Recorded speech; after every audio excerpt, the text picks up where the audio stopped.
Our second speaker tonight is a late addition to the schedule. This is the inaugural Virtue Ethics Lecture.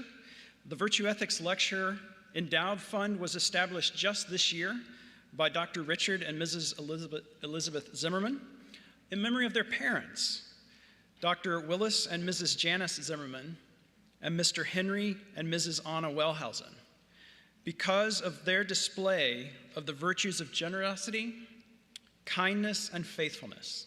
These virtues reflect the fruit of the Holy Spirit, Galatians 5:22 and 23, and have impacted their family, their friends, their churches, their neighbors, and their communities. We are deeply grateful to the Zimmerman family for establishing this endowed fund, which will allow this lectureship to be an ongoing part of each year's conference. And I'll be announcing on Saturday, but we've already invited the Virtue Ethics lecture speaker for next year. I'm very excited about it. I'm excited to tell you about it, but I'm not going to do it till Saturday. So our speaker for this inaugural Virtue Ethics lecture agreed late in the game to join us, and so I'm very grateful for that. We generally try and schedule people out about a year in advance, and so I think it was February or March even that I reached out to him, and he immediately said yes. Our speaker is Ambassador Morse Tan. Among Ambassador Tan's current research interests is the application of virtue to professional life, and I am delighted that he's willing to share his insights on this important topic with us tonight. You may remember that Ambassador Tan spoke at our 2018 conference, Bioethics and Being Human, on the topic of pursuing justice for humans. He served as the first Asian American ambassador at large in U.S. history. He is the foremost legal scholar on the country of North Korea, and he has worked in legal academia for close to 2 decades. He currently serves as dean at Liberty University School of Law in very beautiful Lynchburg, Virginia. Will you please welcome to the stage Ambassador Morse Tan. Please come.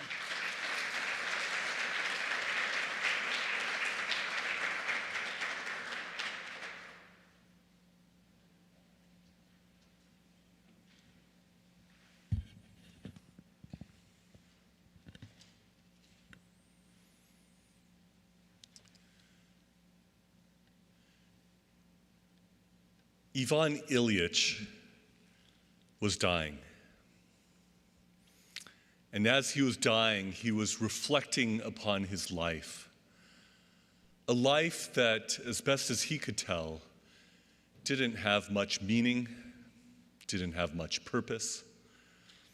When he was going to see doctors who were supposed to care for him, he often got detached, clinical, condescending sorts of remarks that did not get to what he really cared about at that time. Whether he was dying. Was this serious? Was this dangerous? Was he going to make it through this precarious health situation or not? Which in turn, ironically, reminded him, as a judge, he would look upon the accused with a similar condescending detachment and would often treat the person not so much as a person, but as a case to be efficiently, effectively, skillfully disposed of.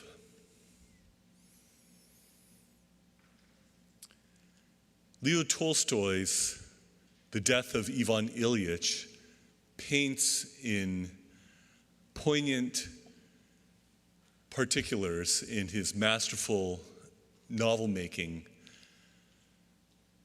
the tragedy of a life that looks respectable on the outside and yet is empty, full of vanity, and ultimately one that does not rise above social convention or expectations. It is neither a courageous life, nor is it a humble life, nor is it a life of faith. And therein lies the tragedy of the death of Ivan Ilyich, in that those who are members of two of the three classic learned professions, doctors, attorneys, are portrayed in a way that shows their lack of virtue in these crucial ways. They lack courage, they lack humility, and they lack faith. Once upon a time, the very core of what it meant to be a profession was an ethical commitment to be virtuous as well as skillful. It was considered the heart of what it meant to be held in the sort of esteem that these professions have been held in, to be given the sort of trust that these professions have historically held. And yet, that ethical, moral core, the virtues that are supposed to be definitive of these professions, are seen sometimes as antiquated relics that need to move aside for the high-tech interventions of today.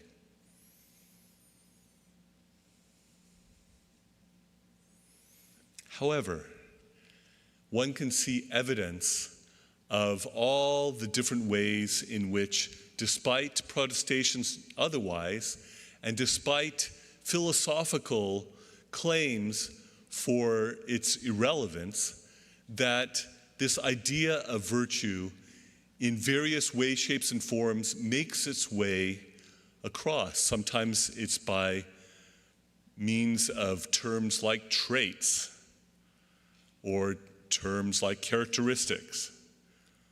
Or say you are applying for the bar of a particular state and you need to pass the character and fitness evaluation to become a member of the bar.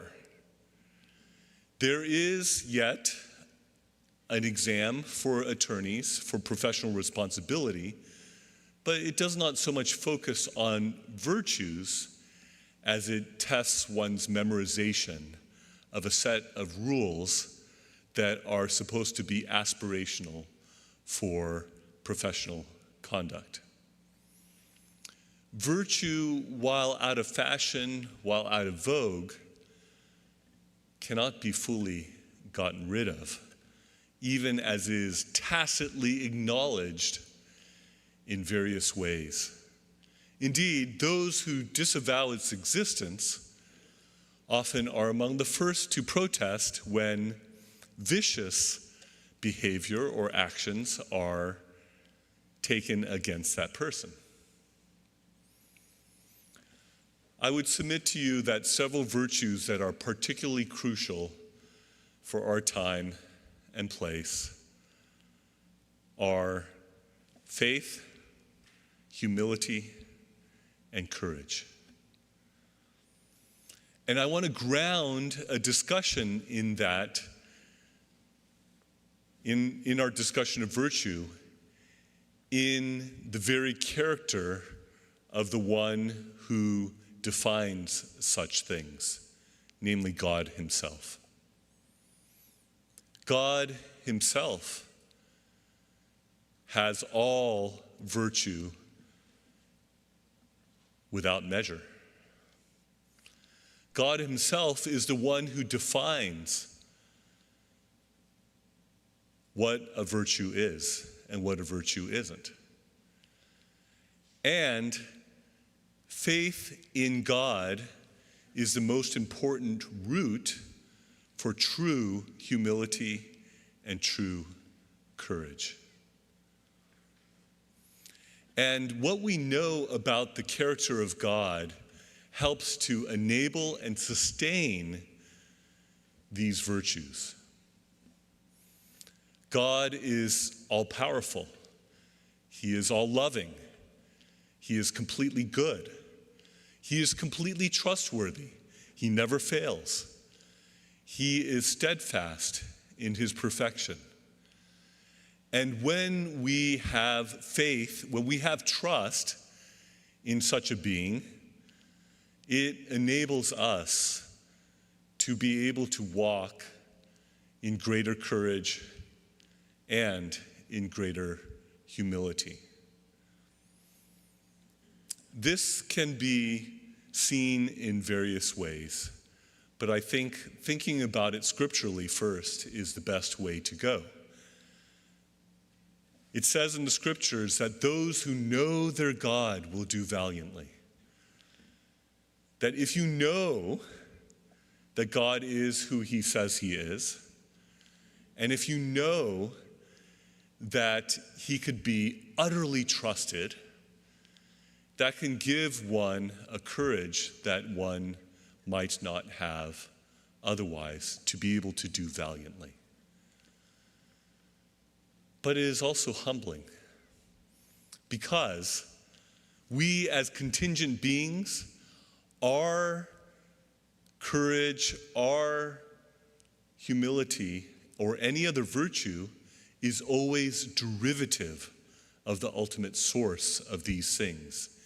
If it is true that every good and perfect gift comes from the Father of lights, in whom there is no shadow of turning, then that is true also of anything good, anything virtuous in us as well. God himself exemplifies these things.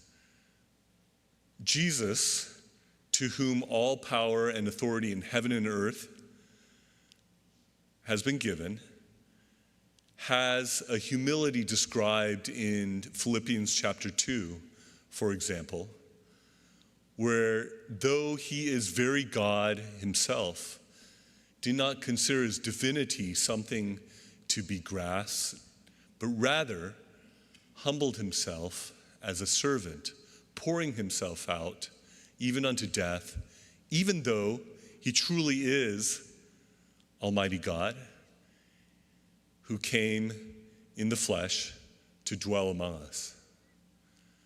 He is the ultimate example of humility as well as courage.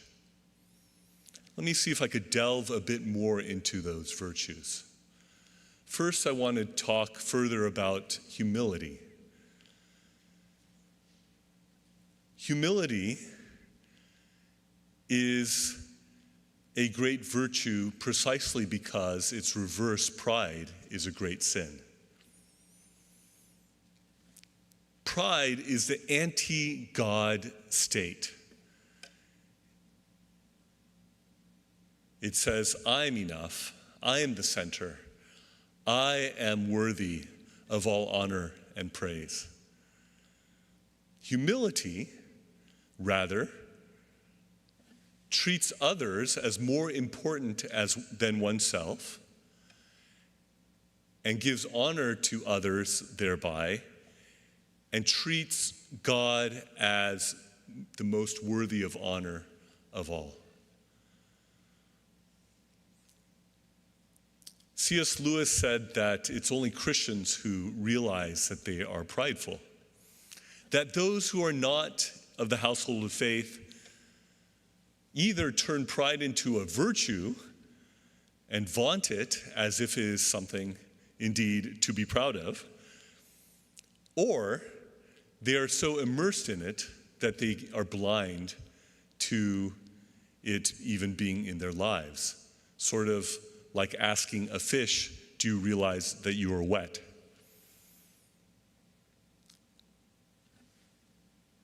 Pride in the scriptures is the precursor to destruction, to falls, indeed, to opposition from God. Humility is the road, ironically enough, because it often doesn't appear to be that way, to being lifted up by the one who is Almighty. It is the conduit of grace to be received.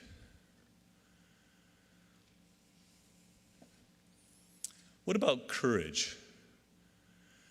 Courage is neither recklessness nor cowardice. And both of those are errors on either side of wise, true, biblical courage. It is not a lack of recognition that danger exists, and is something that remains sober-minded about the reality of dangers that are truly there. It is also different from cowardice, which runs from danger when duty calls one into danger. Wise courage, which is neither reckless nor cowardly, braves the dangers that duty calls it to. It does not unnecessarily seek danger when that is not called for, nor does it shrink from duty in the face of very real danger. There's a great need for faith-sustained and nourished, humble courage. Faith-nourished and sustained, humble courage. Courage without humility can be flamboyant. Humility without courage can shrink back in the face of dangers. But all of these things combined together are exactly what we are called to. Think, for example, in the book of Daniel, when Shadrach, Meshach, and Abednego are told to bow to the golden idol. They exhibit tremendous faith-inspired courage, but also put forward in a humble way. O King, our God is able to deliver us from your hand. But even if he does not, we will not bow. There's a fiery furnace that is made much hotter due to their unwillingness to follow the command of the one who is then the most powerful ruler on planet Earth. They don't know the outcome of what is going to happen. They don't know that they're going to be delivered from the fiery furnace that is so hot that those who are tossing them in are immediately killed. They believe God is powerful enough to do it. They know that he is the only one worthy of the sort of worship that is being asked of them to give to a golden idol.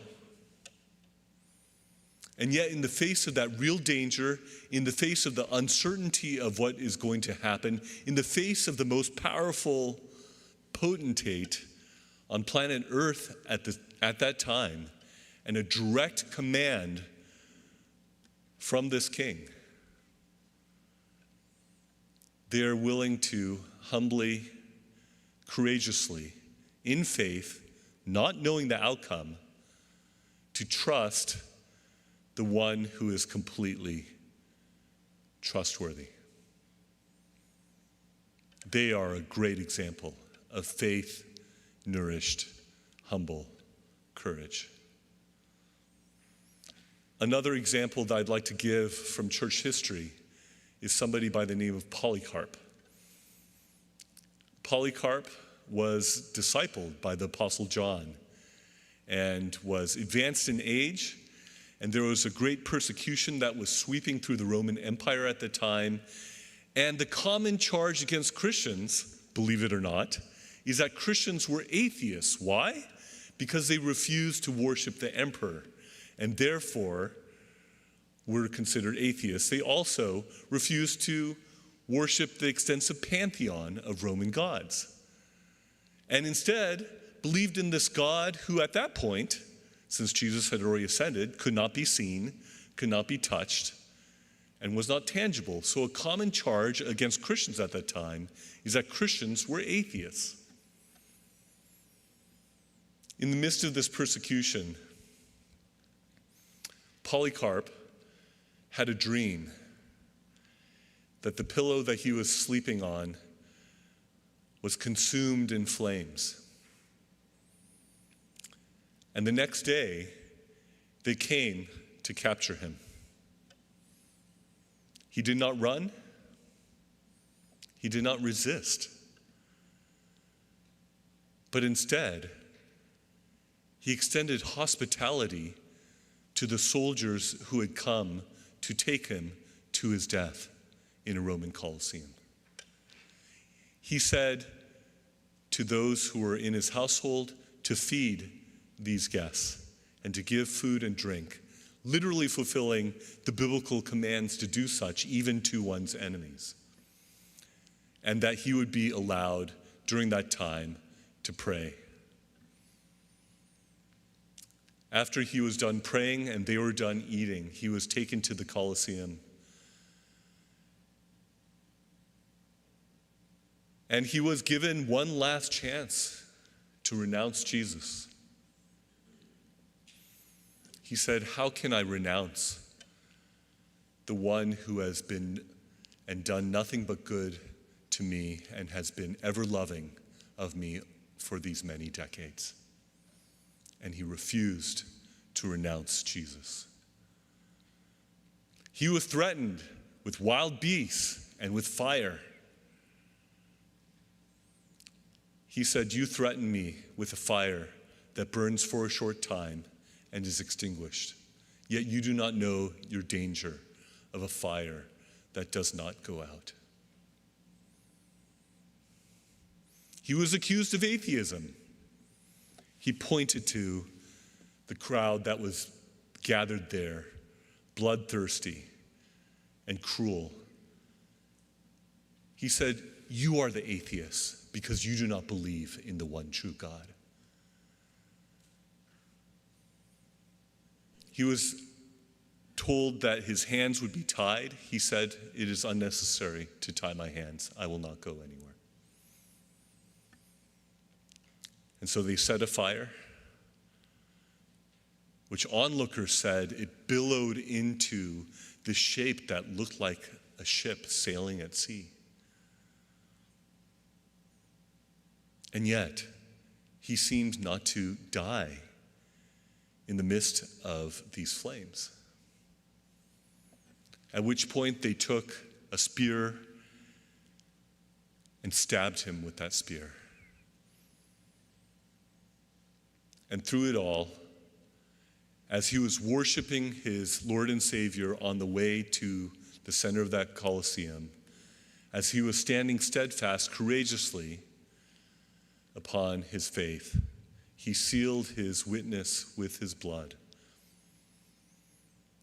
and was an example of this sort of humble, courageous, faith-filled stand that made all who were there marvel.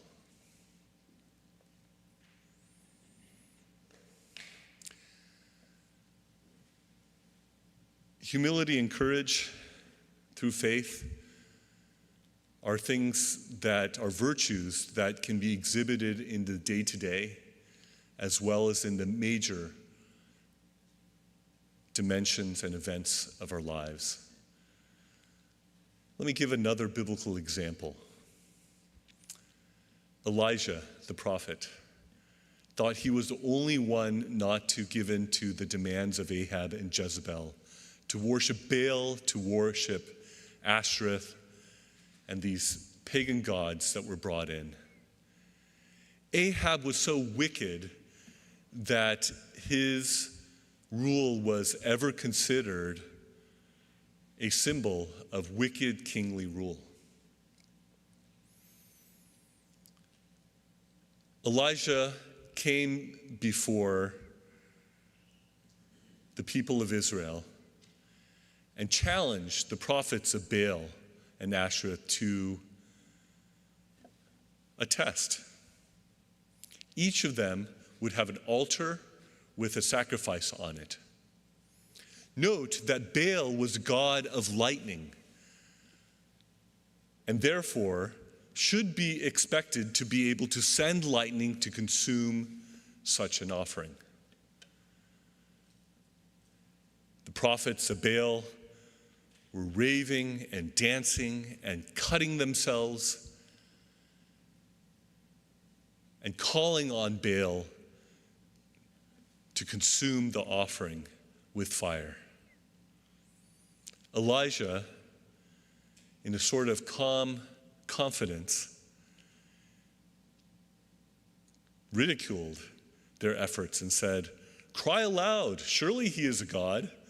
Perhaps he has gone to the restroom."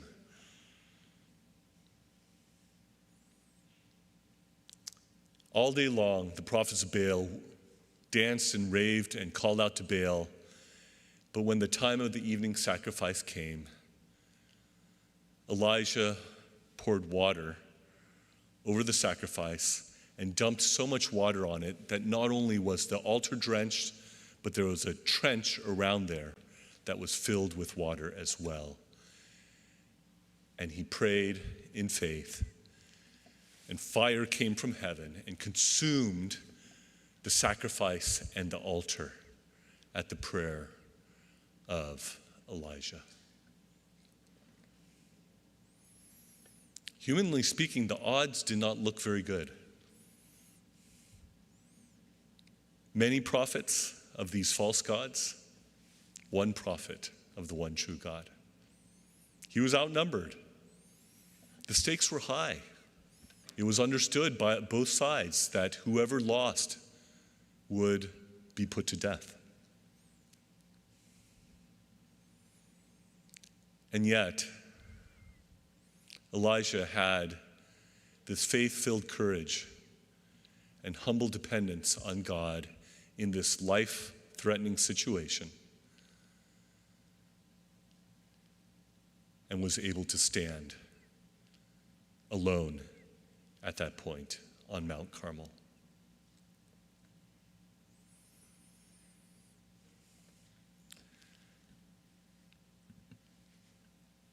Let me tell you a little bit about certain aspects of my journey and how some of this has played out in my life. The first thing I will say is a confession.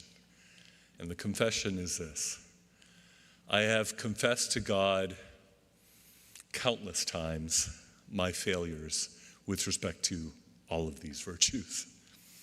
Whether it's my faith that is lacking, sometimes my prayer, I believe, helped my unbelief.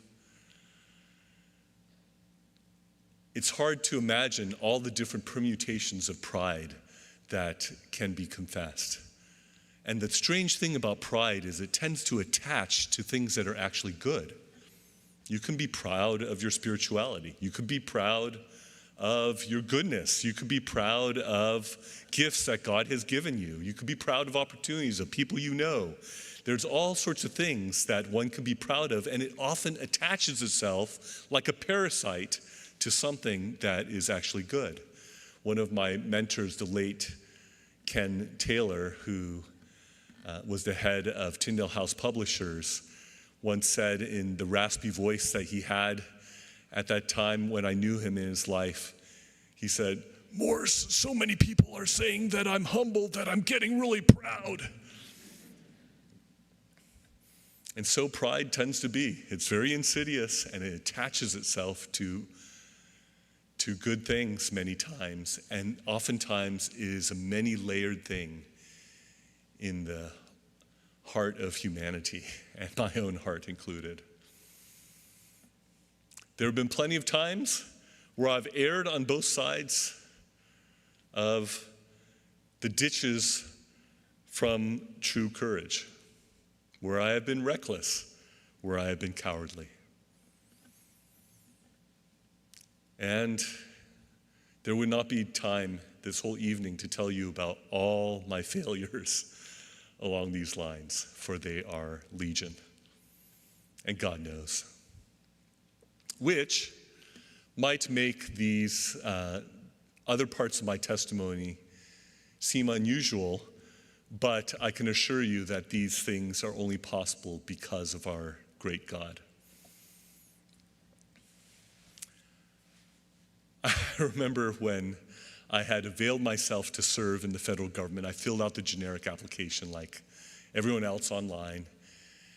And I remember one of my mentors, the late Ken Starr, he said, "So Morse, what is it that you want to do in the federal government?" And I said, "Well, I'm not sure. What do you think I should do?" His response was, "Are you serious? Because these are the sorts of positions that people design their whole careers to try to reach the pinnacle of one of these positions." And here I was saying that. On my application, it says, "Why do you want to serve in this administration?" And I literally wrote one sentence, which some people thought was either reckless or prideful or something.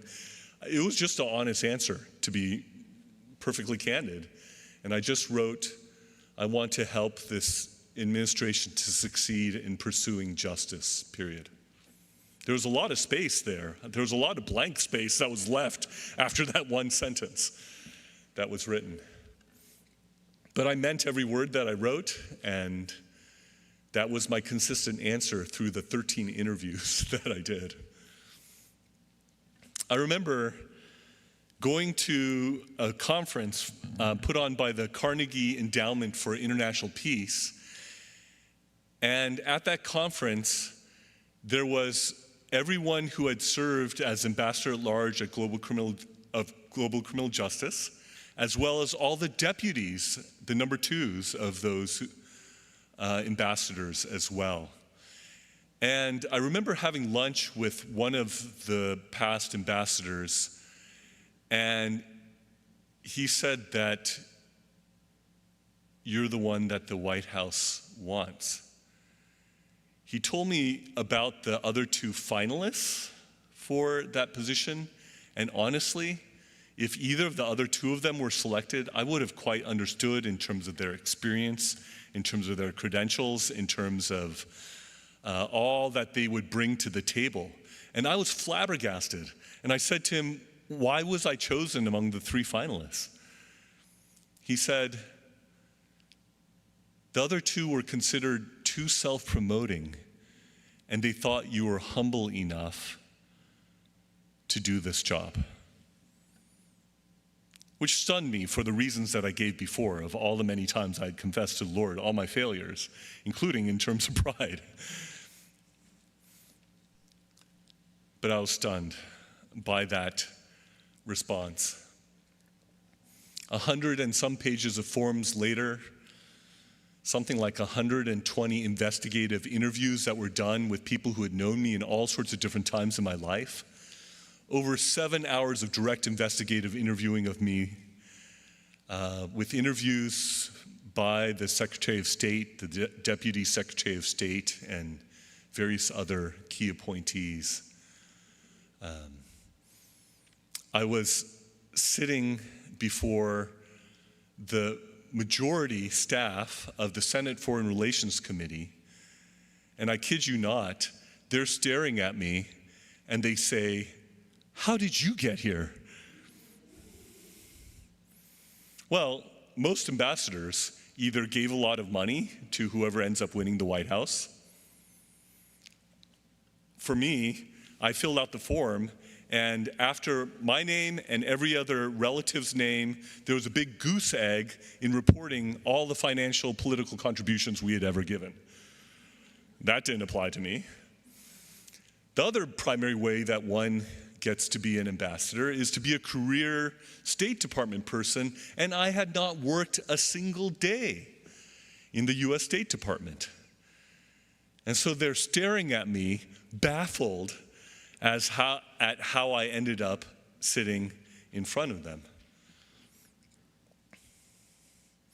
A media source asked me, was it your dream from when you were a kid to serve as an ambassador of the United States? I said, candidly, no. I just thought those positions were for other people, not for me.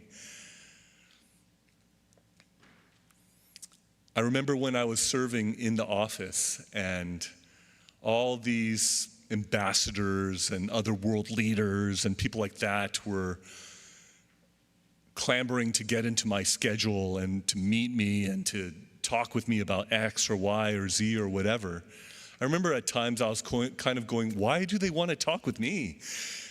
I didn't quite get it because I never imagined that I would be serving in that position. But I think one of the reasons that the Lord had me there was because of what got across the finish line on January 19th, 2021. And these were the mass atrocity determinations for genocide and crimes against humanity against the Chinese Communist Party for the atrocities that they were committing in Xinjiang province against the Uyghurs and other Turkic minorities. I've never worked on anything where I've been hit in so many directions, in so many different ways as I was on that matter. There are times where what we were preparing and what we were trying to do was so secretive that there would be hand-delivered missives being sent to the Secretary of State because we were trying to keep it from being on the electronic system, which would make it more liable to being leaked. How things still leaked in advance anyways, God only knows. But one of the things that the Chinese Communist Party was doing, and has still been doing, from what I'm aware, is the harvesting of organs of people who are alive. They have a robust organ industry with ample medical tourism of those who are seeking for those organs. It brought me back to remembering my time in the Christian Medical and Dental Association Ethics Committee, chaired by Dr. Bill Cheshire, who's sitting there, where in that committee we were talking about this sort of thing happening in the United States, where there were groups who were urging medical doctors to prematurely murder patients so that more of their organs could be harvested and used in good condition for other people, justified on utilitarian sorts of grounds. I did not imagine that this would be an area of commonality in any way, shape, or form between the brutal Chinese Communist Party and certain elements here in this country. In that ethics committee, there was a particular physician who was on the front lines of these sorts of battles and was, in a lot of ways, willing to risk her career, willing to risk her job, willing to risk all sorts of things in order to take a stand against this practice that was happening in her hospital. That took courage. That took courage.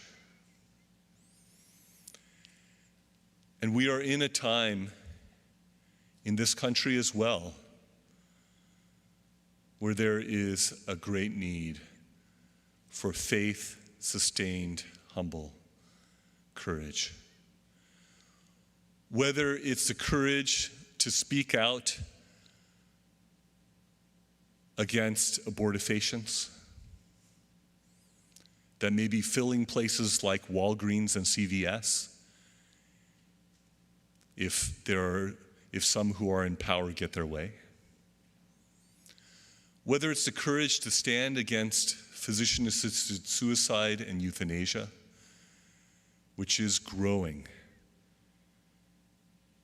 especially in certain parts of this country.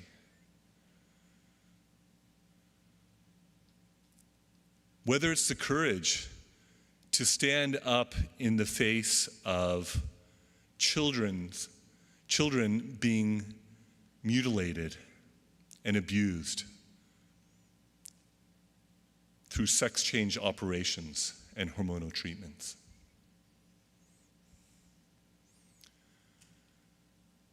Whether it's the courage to fight at the State House, state by state, or in the federal Congress, of pro-abortion measures that are being passed in various states. This is a time that calls for faith-sustained, humble courage. And CBHD has been at the forefront of the Christian bioethics movement. I say that merely as a fact because it has been. And it has done so faithfully for decades. Whether through people like Dr. Siever Koop, who urged the formation of it, Nigel Cameron, who was there at the beginning, John Kilner, who has led it for many years, Paige Cunningham and her wonderful work as well, Bill Cheshire, who I've mentioned as well. There are many heroes who have exhibited great faith-sustained humility and courage in the face of challenges that look Goliath-like, that look menacing, unjust, and oppressive as we navigate this time and place in the realm of bioethics. This is a place that has nourished such faith, courage, and humility, and it has informed the stances and stands that Christian organizations and Christian leaders have taken as there have been opportunities for impact and influence as salt and as light. And I would urge only the sustaining, indeed even the increase, of the full measure of exercising our faith in the one who will not let us down, so that we may, in knowing him, do valiantly with great courage, and yet in recognition that anything good is ultimately from him, stand with a humility that invites and welcomes his ongoing grace, and in due season, in due time, however he chooses to do so, of lifting us up to serve him in whatever capacity he calls us to. Thank you for your attention.